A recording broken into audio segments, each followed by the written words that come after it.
Meus Discurso, cumprimentos presidente. ao presidente da Assembleia Geral, embaixador Denis Francis, de Trinidad e Tobago. É uma satisfação ser antecedido pelo secretário-geral das Nações Unidas, Antônio Guterres. Saúdo cada um dos chefes de Estado, de governo e delegadas e delegados aqui presentes. Presto minha homenagem ao nosso compatriota Sérgio Vieira de Mello e 21 outros funcionários desta organização, vítimas brutal do atentado em Bagdá há 20 anos atrás. Desejo igualmente expressar minhas condolências às vítimas do terremoto no Marrocos e das tempestades que atingiram a Líbia. A exemplo do que ocorreu recentemente no estado do Rio Grande do Sul, no meu país, estas tragédias ceifam vidas e causam perdas irreparáveis. Nossos pensamentos de orações estão com todas as vítimas e seus familiares.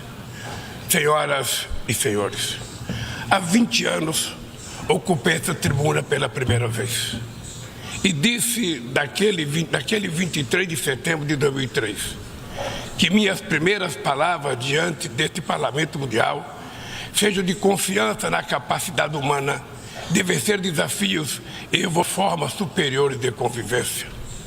Volto hoje para dizer que mantenho minha inabalável confiança na humanidade. Naquela época, o mundo ainda não havia se dado conta da gravidade da crise climática. Hoje, ela bate às nossas portas, destrói nossas casas, nossas cidades, nossos países, mata e impõe perdas e sofrimentos a nossos irmãos, sobretudo aos mais pobres. A fome, tema central da minha fala neste Parlamento Mundial 20 anos atrás, atinge hoje 735 milhões de seres humanos que vão dormir esta noite sem saber se terão o que comer amanhã. O mundo está cada vez mais desigual. Os 10 maiores bilionários possuem mais riqueza que os 40% mais pobres da humanidade. O destino de cada criança que nasce nesse planeta parece traçado ainda no ventre de sua mãe. A parte do mundo em que vivem seus pais e a classe social a qual pertence sua família irão determinar se essa criança terá ou não oportunidades ao longo da vida. Se irá fazer todas as refeições ou se terá negado o direito de tomar café de manhã, almoçar e jantar diariamente.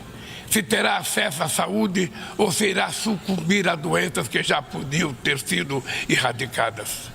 Se completará os estudos e conseguirá um emprego de qualidade ou se fará parte da legião de desempregados, subempregados e desalentados que não para de crescer. É preciso, antes de tudo, vencer a resignação que nos faz aceitar tamanha injustiça como fenômeno natural. Para vencer a desigualdade, falta vontade política daqueles que governam o mundo. Senhoras e senhores, se hoje eu retorno na honrosa condição de presidente do Brasil, é graças à vitória da democracia em meu país. A democracia garantiu que superássemos o ódio, a desinformação e a opressão. A esperança, mais uma vez, venceu o medo. Nossa missão é unir o Brasil e reconstruir um país soberano, justo, sustentável, solidário, generoso e alegre. O Brasil está se reencontrando consigo mesmo, com nossa região, com o mundo e com o multilateralismo. Como não me canso de repetir, o Brasil está de volta. Nosso país está de volta para dar sua devida contribuição ao enfrentamento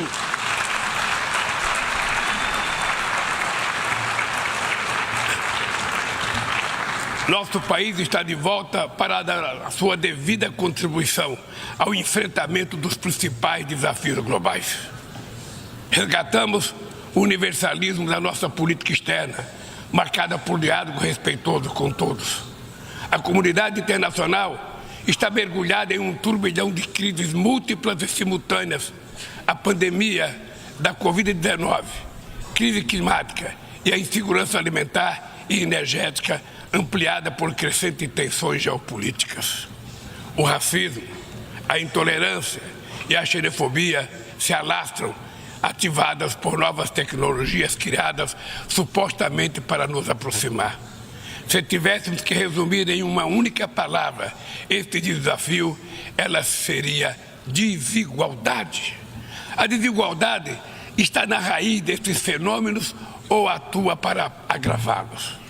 A mais ampla e mais ambiciosa ação coletiva da ONU, voltada para o desenvolvimento, a Agenda 2030, pode se transformar no seu maior fracasso. Estamos na metade do período de implantação e ainda muito distante das metas definidas. A maior parte dos objetivos de desenvolvimento sustentável caminha em ritmo muito lento. O imperativo moral e político de erradicar a pobreza e acabar com a fome parece estar anestesiado. Nesses 7 anos que nos restam, a redução da desigualdade dentro dos países e entre eles deveria se tornar o objetivo síntese da Agenda 2030. Reduzir as desigualdades dentro dos países requer incluir os pobres nos orçamentos nacionais e fazer os ricos pagar impostos proporcionais ao seu patrimônio. No Brasil, estamos comprometidos a implementar todos os 17 Objetivos de Desenvolvimento Sustentável de maneira integrada e indivisível. Queremos alcançar a igualdade racial na sociedade brasileira por meio de um 18º objetivo que adotaremos voluntariamente.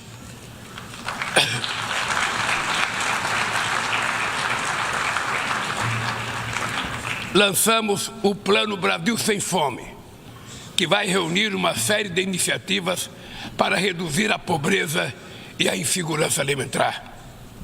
Entre elas está o Bolsa Família, que se tornou referência mundial em programa de transferência de renda para famílias que mantêm suas crianças vacinadas e na escola.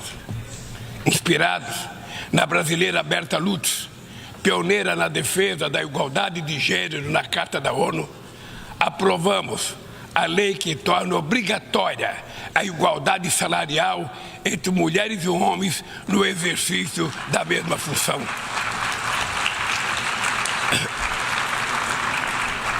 Combateremos o feminicídio e todas as formas de violência contra as mulheres.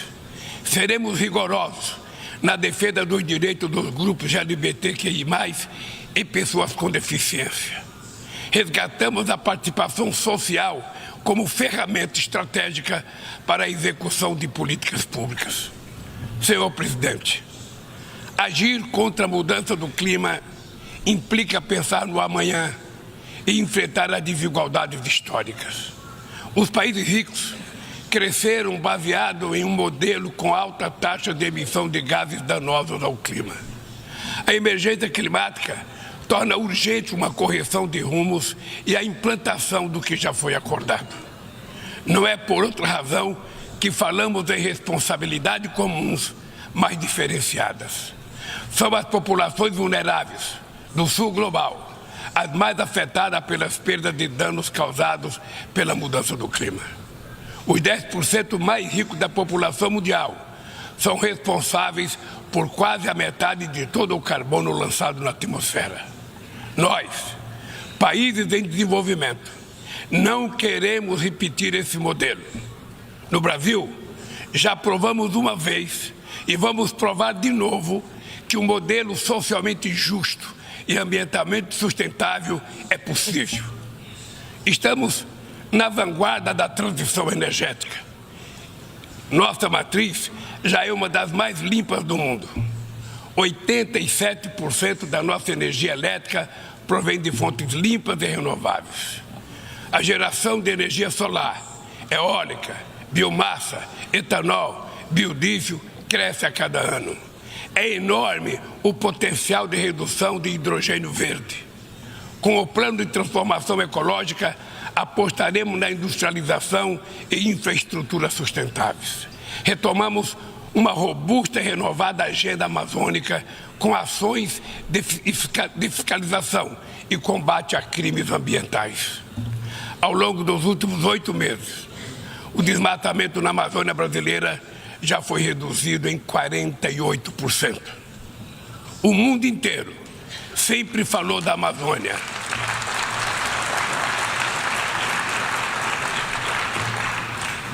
O mundo inteiro sempre falou da Amazônia.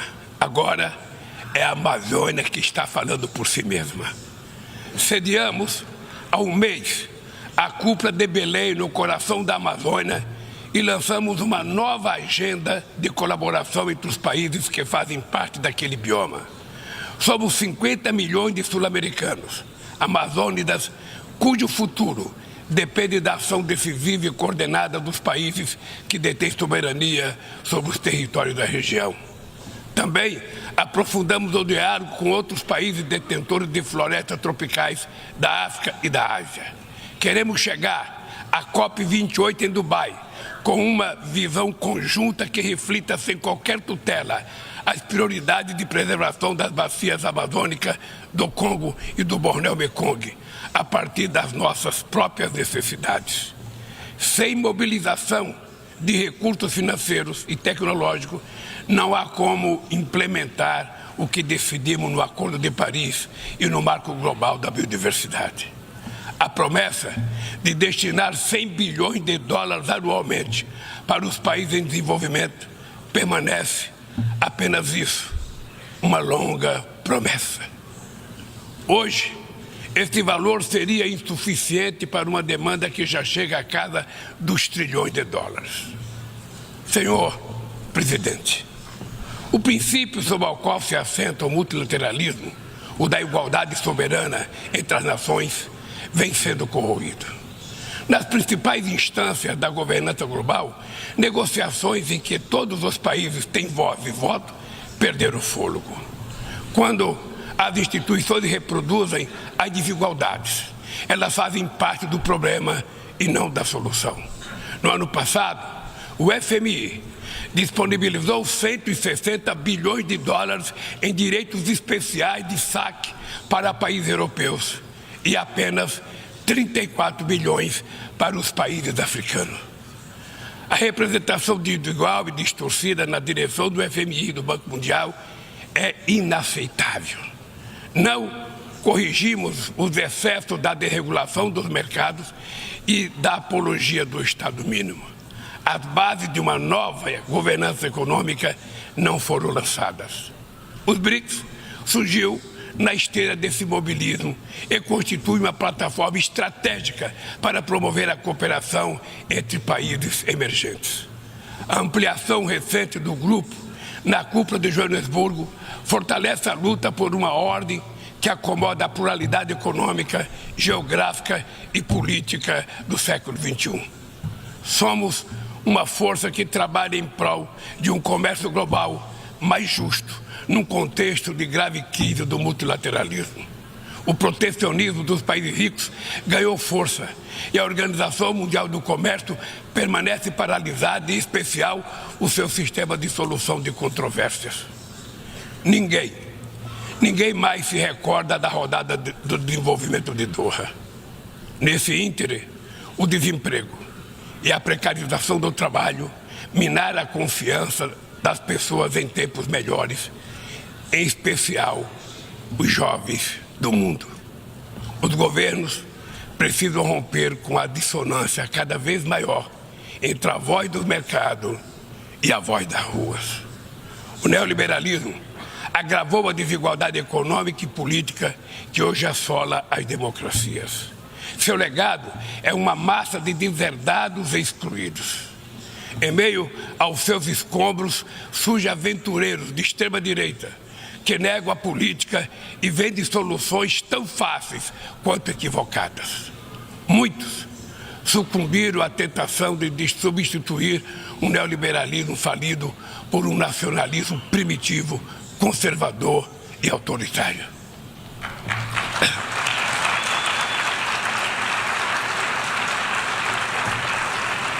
Repudiamos uma agenda que utiliza os imigrantes como bodes expiatórios, que corrói o estado de bem-estar e que investe contra o direito dos trabalhadores. Precisamos resgatar as melhores tradições humanistas que inspiraram a criação da ONU. Políticas ativas de inclusão nos planos cultural, educacional e digital são essenciais para a promoção dos valores democráticos e da defesa do Estado de Direito. É fundamental preservar a liberdade de imprensa. Um jornalista como Julian Assange não pode ser punido por informar a sociedade de maneira transparente e legítima.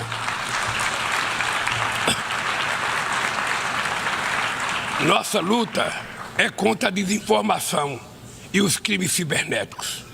Aplicativos e plataformas não devem abolir as leis trabalhistas pelas quais tanto lutamos.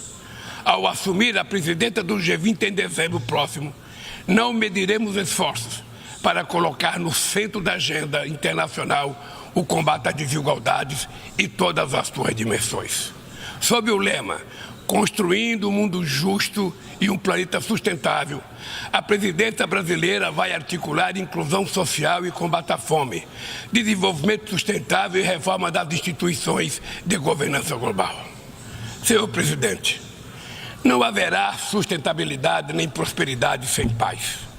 Os conflitos armados são uma afronta à racionalidade humana.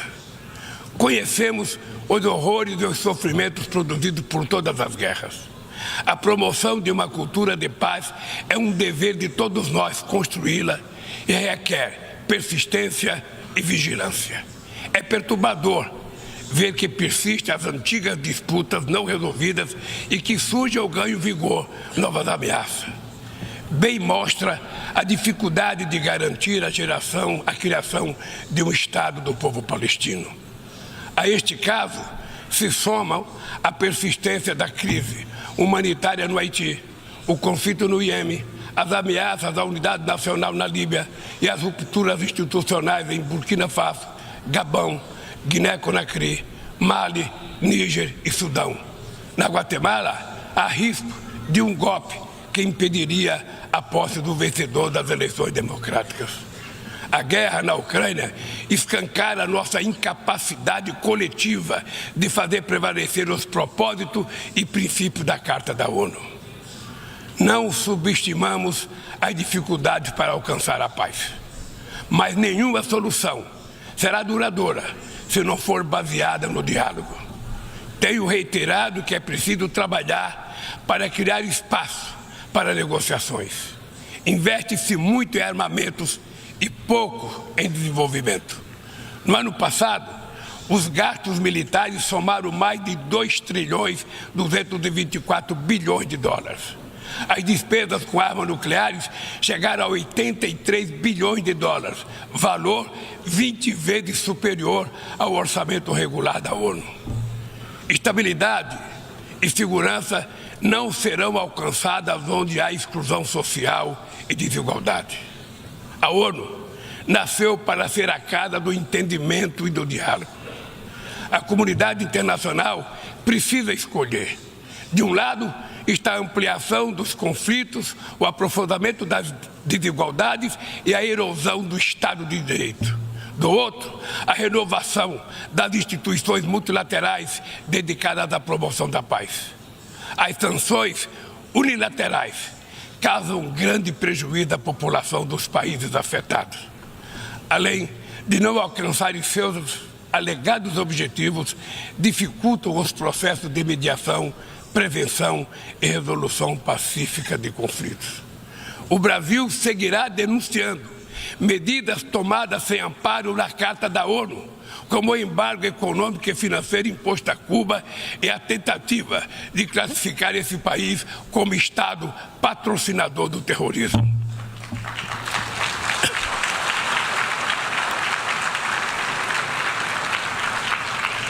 Continuaremos críticos a toda tentativa de dividir o mundo em zonas de influência e de reeditar a Guerra Fria. O Conselho de Segurança da ONU vem perdendo progressivamente a sua credibilidade. Essa fragilidade decorre, em particular, da ação de seus membros permanentes, que travam guerras não autorizadas em busca de expansão territorial ou de mudança de regime. Esta paralisia é a prova mais eloquente da necessidade e urgência de reformá-lo, conferindo-lhe maior representatividade e eficácia. Senhoras e senhores, a desigualdade precisa inspirar indignação. Indignação com a fome, a pobreza, a guerra, o desrespeito ao ser humano. Somente movidos pela força da indignação, poderemos agir com vontade e determinação para vencer a desigualdade e transformar efetivamente o mundo ao nosso redor.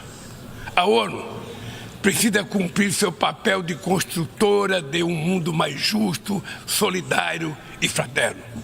Mas só o fará se seus membros tiverem a coragem de proclamar sua indignação com a desigualdade e trabalhar incansavelmente para superá-la. Eu quero dizer muito obrigado a todos vocês.